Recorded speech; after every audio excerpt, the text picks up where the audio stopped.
Ah, le sommet Afrique-France. Ouais, je tire une goutte et on y va, ok?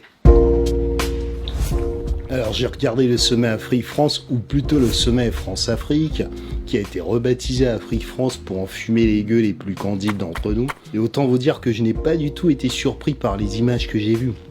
J'ai vu comme ça un Achille Bembe tout guilleret, un Claude Iciard dans les calembours de Benet qui faisait rire une foule admirative de la répétition d'un spectacle, et on est tout de même à sa 28e édition. Bref, c'était funeste et déprimant de voir des Africains retomber dans la même douille qui cette fois-ci voit la France étendre son ingénierie sur la société civile. Macron qui se rend de plus en plus compte que les présidents africains croulants, repoussés par leur pays, s'accumulent de plus en plus, a tenté comme ça une esbrouffe assez ingénieuse. Et je vais vous dire pourquoi ça ne m'a pas du tout étonné. Contrairement à ses prédécesseurs qui font de la politique de papa, Macron n'est pas du tout déconnecté de la réalité. Il pratique même bien les réseaux sociaux et voit parfaitement les dynamiques qui opèrent dans la société. T'es peut-être en train de me regarder, Manu?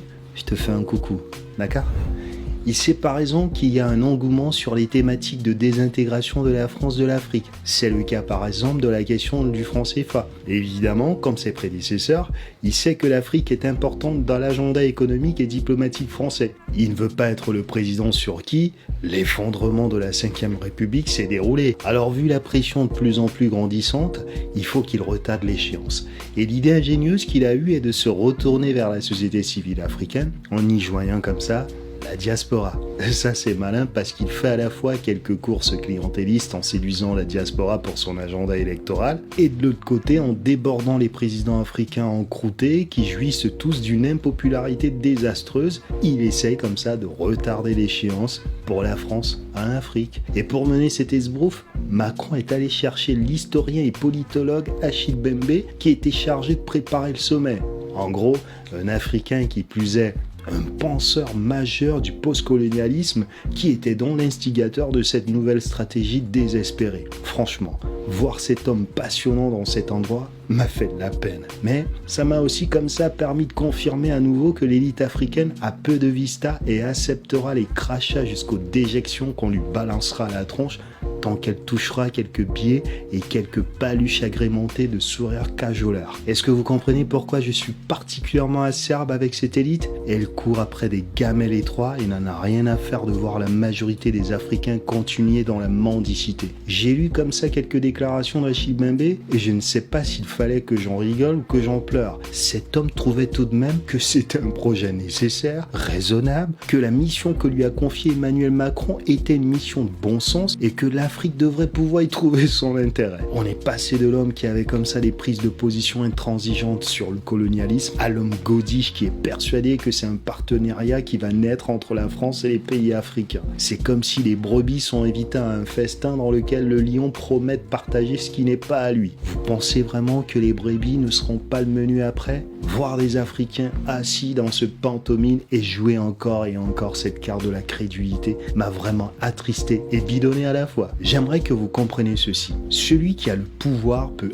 allègrement définir votre réalité. Et cette réalité s'arrêtera toujours au statu quo pour vous. Mais jamais, jamais à son désavantage. D'accord? Alors comment pouvez-vous songer à devenir partenaire avec celui qui vous vole, celui qui vous pille, celui qui vous rabaisse, qui vous méprise? Achille, comment pouvez-vous penser qu'il est raisonnable d'être partenaire avec le pays qui a envoyé des troupes coloniales chapeauter l'assassinat de Ruben Oumniobé dans votre Cameroun natal? Pourquoi cette amnésie historique? N'avez-vous pas eu honte d'être si loin de ce que Ruben Oumniobé voulait pour son pays, votre pays, le Cameroun? C'est-à-dire l'estirper de l'emprise coloniale de la France? Dans un partenariat aussi déséquilibré, vous ne pouvez que perdre. Et dans les interventions de Macron, je n'ai rien entendu qui fait référence à des concessions ou à des changements révolutionnaires. Macron a même dit, sans que ça ne vous choque, qu'il n'était pas ses prédécesseurs. Et pourtant, il est le représentant et la continuité de l'État français. Il faut donc au contraire plutôt poursuivre votre séparation et aller chercher d'autres partenaires. On ne renoue les liens avec son oppresseur que lorsque lorsqu'on a retrouvé sa pleine intégrité